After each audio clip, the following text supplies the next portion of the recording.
Selamat datang ke channel Cukup Chong, dan hari ini kita akan sambung untuk bab 4 Matematik tingkatan 1, di mana kita akan tumpukan perhatian kepada subtopik yang kelima, iaitu 4.5, berkaitan antara nisbah, kadar dan kadaran dengan peratusan, pecahan dan juga perpuluhan. Jadi mari kita lihat seterusnya. Jadi dalam subtopik 4.5 ni sebenarnya kita boleh bahagikan lagi kepada 3 bahagian, iaitu bahagian A kita akan bincangkan macam mana kita tukarkan antara nisbah dengan peratusan, dan bahagian B pula kita akan tukarkan antara kadaran dengan peratusan, dan bahagian C itu adalah penyelesaian masalah. Jadi mari kita lihat bahagian A. Jadi bahagian A itu kita akan bincangkan hubungan antara peratusan dan nisbah. Jadi sebenarnya nisbah ini kita boleh tulis semula dalam bentuk pecahan. Selepas tu kita hanya perlu tukarkan penyebut tu menjadi 100. Lepas tu pengangka itu adalah nilai peratusan. Jadi kita perlu imbas kembali dalam pecahan kita, pengangka itu adalah yang di atas dan penyebut tu adalah yang di bawah. Contohnya di sini saya letakkan satu nisbah, contohnya 1/2, dan saya perlu tukarkannya kepada bentuk pecahan iaitu 1/2. Lepas tu saya kena tukarkan saya punya penyebut tu menjadi 100. Dan untuk tukarkan kepada 100 tu saya perlu darabkan dengan 50. Jadi kalau saya darabkan 50, yang bawah tu akan jadi 100. Jadi atas tu adalah 50 sebab 1 darab 50. Jadi peratusan tu sebenarnya adalah 50% lah. Jadi iaitu kita akan hilangkan penyebut tu. Kenapa hilang penyebut tu? Sebenarnya kita darabkan 100% di sinilah. Iaitu kita akan potong 100 tu, tinggal pengangka sahaja iaitu 50. Jadi selain daripada cara ini, sebenarnya anda juga boleh tukarkan kepada pecahan. Lepas tu darab dengan 100% lah. Iaitu kita dapat 50% juga. Jadi kalau kita nak tukarkan peratus tu kepada nisbah pun sama juga. Kita tukarkannya kepada bentuk pecahan dahulu dengan penyebutnya 100. Lepas tu baru kita pemudahkan dan pastikan nisbah yang ditulis tu adalah dalam bentuk yang termudah. Jadi mari kita lihat contoh yang pertama. Jadi contoh pertama tu adalah tulis setiap nisbah yang berikut sebagai peratusan. Jadi apa yang kita perlu pastikan adalah kita perlu tukarkan penyebut tu menjadi 100. Jadi perhatikannya, A tu kita akan tukarkan kepada pecahan dahulu iaitu 37/100. Dan kebetulan di sini penyebut tu memang 100, maka peratusan tu adalah 37% sahaja. Iaitu kita hanya setakat ambil pengangkanya kalau penyebut tu sudah jadi 100. Jadi untuk yang kedua pula adalah 3/5, jadi 3/5. Lepas tu saya perlu tukarkan penyebut tu jadi 100, jadi kena darab 20, darab 20. Jadi di sini dapat 60/100. Jadi kita hanya ambil pengangka tu 60%. Dan untuk C pula pun sama juga. Kalau anda nak cuba, anda boleh pausekan video dahulu. Jadi di sini kita jadi 1/20. Lepas tu kita kena darabkan dengan 5. Darabkan dengan 5. Jadi kita dapat ni adalah 5/100. Iaitu sebenarnya 5% sahaja. Jadi itulah macam mana kita tukarkan nisbah tu kepada peratusan. Jadi mari kita lihat contoh yang kedua pula, iaitu terbalik. Iaitu kita perlu tuliskan peratusan yang berikut dalam bentuk nisbah. Jadi apa yang kita perlu buat tu sebenarnya sangat senang aja. Kita hanya tukarkannya kepada 50/100. Jadi di sini sebenarnya kita boleh pemudahkan terus pecahan ini, atau kita nak tuliskan kepada bentuk nisbah baru pemudah pun boleh. Jadi kalau saya nak pemudahkan terus tu, saya hanya perlu potong lah. Sifar dengan sifar potong. 5 dan 10 tu akan potong, bagi 5 1, bagi 5 2. Jadi saya punya nisbah tu adalah 1/2 macam tu. Jadi terpulanglah kalau anda nak tuliskan sebagai 50/100, lepas tu bahagi dengan 50 pun boleh juga, iaitu akan hasilkan jawapan yang samalah, iaitu 1/2. Lepas tu untuk yang B pula sama juga, 25/100. Disebabkan dia adalah peratusan, dia memang akan per 100 lah. Jadi di sini kita boleh pemudahkan, iaitu bagi 25 dapat 1, bagi 25 tu dapat 4. Jadi kita nisbah tu adalah 1/4. Jadi begitu untuk B. Lepas tu untuk C pula adalah 70/100. Potongkan satu sifar. Jadi di sini adalah 7/10. Jadi begitu saja untuk contoh ini. Mari kita lihat bahagian seterusnya. Jadi untuk 4.5B itu menentukan peratusan suatu kuantiti dengan konsep kadaran. Jadi apa maksud kadaran tu adalah kita nak buat perbandingan antara dua nisbah atau dua kadar. Jadi mari kita lihat contoh. Tentukan peratusan setiap kuantiti yang berikut dengan mengaplikasikan konsep kadaran. Jadi sebuah kotak mengandungi 40 biji apple. Ini adalah jumlahnya. 5 daripadanya adalah rosak. Apakah peratusan buah apple rosak di dalam kotak itu? Jadi saya tahu kalau anda tidak gunakan konsep kadaran tu, mungkin anda akan letakkan terus 5/40 tu darab dengan 100.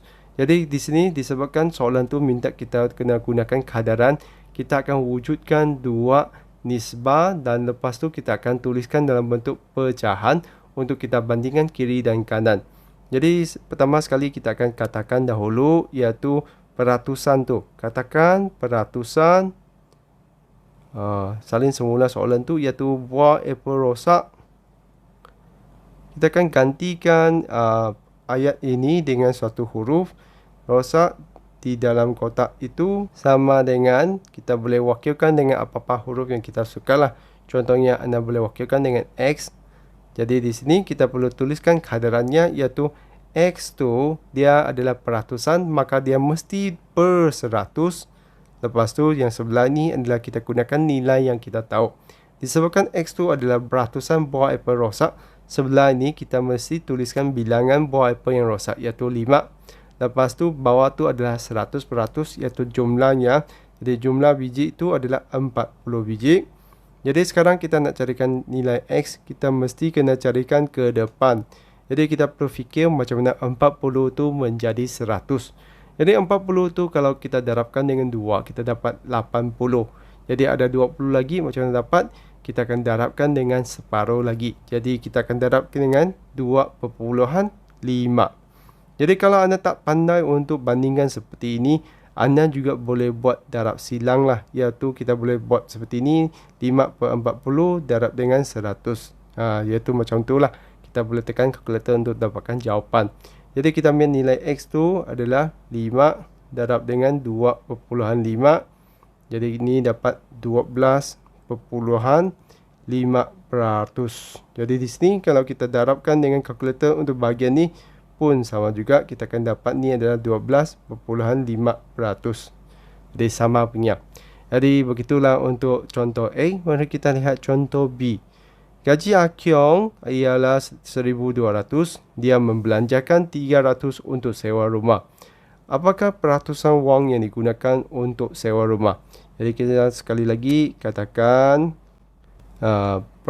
peratusan wang untuk sewa rumah sama dengan, kita boleh wakilkan dengan apa-apa huruf lah. Contohnya kalau anda nak gunakan Z boleh. Jadi di sini sekali lagi kita kena tuliskan kadaran iaitu Z per 100. Disebabkan dia peratusan. Lepas tu sebelah ni kita akan gunakan Z itu adalah untuk perbelanjaan sewa rumah iaitu 300. Lepas tu jumlah gajinya 1,200.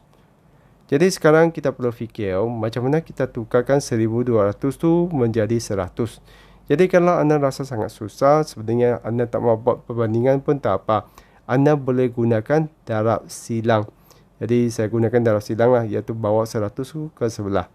Z tu sama dengan 300 per 1,200 darabkan dengan 100. Jadi kita boleh pemudahkan, kita dapat ni adalah potongkan sifar. Lepas tu kita hanya perlu bahagikan 300 tu dengan 12. 300 dengan 12 tu masing-masing boleh bahagikan dengan 3. Jadi bagi 3 jadi 4.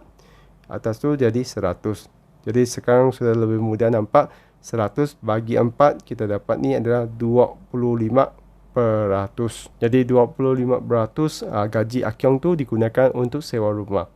Jadi macam itulah untuk contoh ni. Jadi mari kita lihat bahagian seterusnya. Jadi bahagian seterusnya adalah 4.5C, penyelesaian masalah, iaitu bahagian akhir sekali untuk 4.5 ini.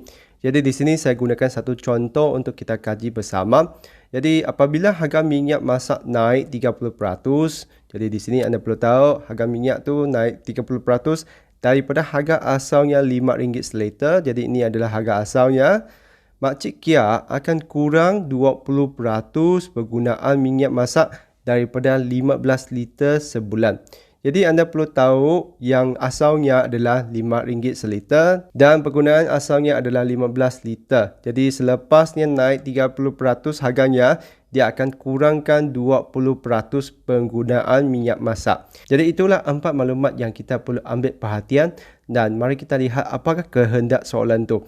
Jadi soalan A, hitung nisbah. Jadi apa yang diminta oleh soalan A itu sebenarnya nak minta kita carikan nisbah perbelanjaan bulanan Makcik Kia untuk minyak masak selepas dan sebelum. Jadi anda mesti kena carikan dahulu berapakah perbelanjaan bulanan Makcik Kia tu selepas dan sebelum, baru kita dapat bentukkan nisbahnya. Perbelanjaan selepas. Jadi di sini perbelanjaan tu sebenarnya untuk minyak masak sajalah. Selepas kenaikan harga. Dan kita perlu juga carikan perbelanjaan sebelum kenaikan harga. Jadi ada dua nilai ini yang perlu kita carikan dahulu, baru kita dapat bentukkan nisbahnya. Jadi di sini lebih senang kalau kita carikan sebelum lah. Sebab sebelum tu kita hanya perlu darabkan RM5 dengan 15 liter. Jadi kita tahu ni jumlah perbelanjaan tu adalah 75. Jadi ini adalah sebelum. Jadi selepas tu adalah kita ada 2% yang kita kena darabkan. Disebabkan di sini dia naik 30%, maka kita perlu tambahkan dengan 100%, iaitu darab dengan 130 bahagi 100. Ini adalah kenaikan harga minyak. Lepas tu untuk penggunaannya pula, dia akan kurang 20%. Jadi di sini 15 liter tu dia akan darabkan dengan 80% sahaja. Jadi anda perlu tahu dua ni lah.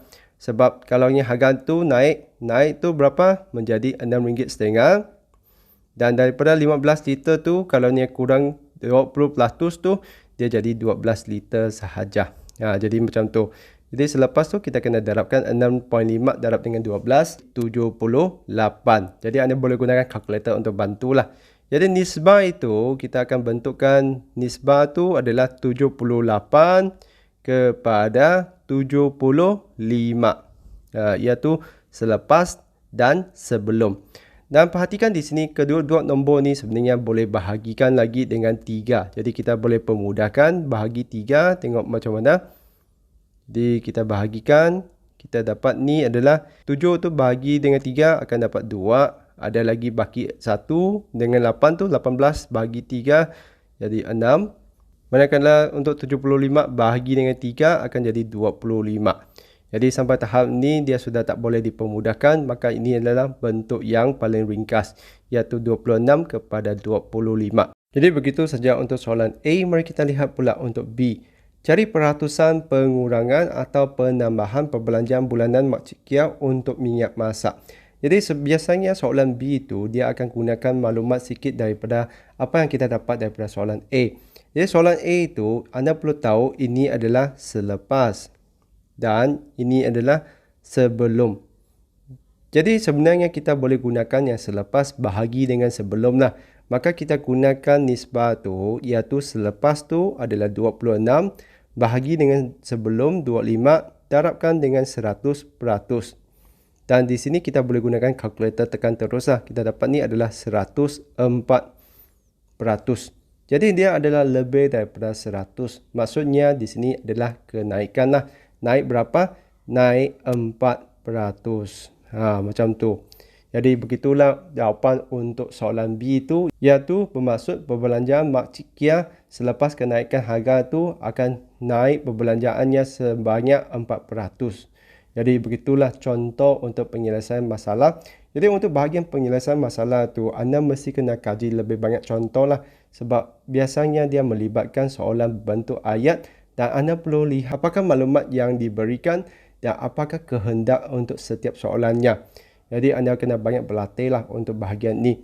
Jadi begitu saja untuk subtopik 4.5 ini, di mana kita kaji macam mana kita tukarkan nisbah kepada peratusan dan juga macam mana peratusan tu kepada nisbah. Selepas tu kita juga belajar macam mana kita bentukkan peratusan daripada konsep kadaran, iaitu kita bandingkan dua pecahan yang setara lah, di mana untuk peratusan tu penyebutnya mesti adalah 100. Jadi begitu saja untuk video kali ini. Saya harap video ini dapat membantu semua. Kalau rasa video Cikgu Chong ini membantu, jangan lupa untuk tekan like dan subscribe channel Cikgu Chong untuk belajar bersama Cikgu Chong. Jadi itu saja untuk kali ini. Sekian, terima kasih. Kita jumpa lagi.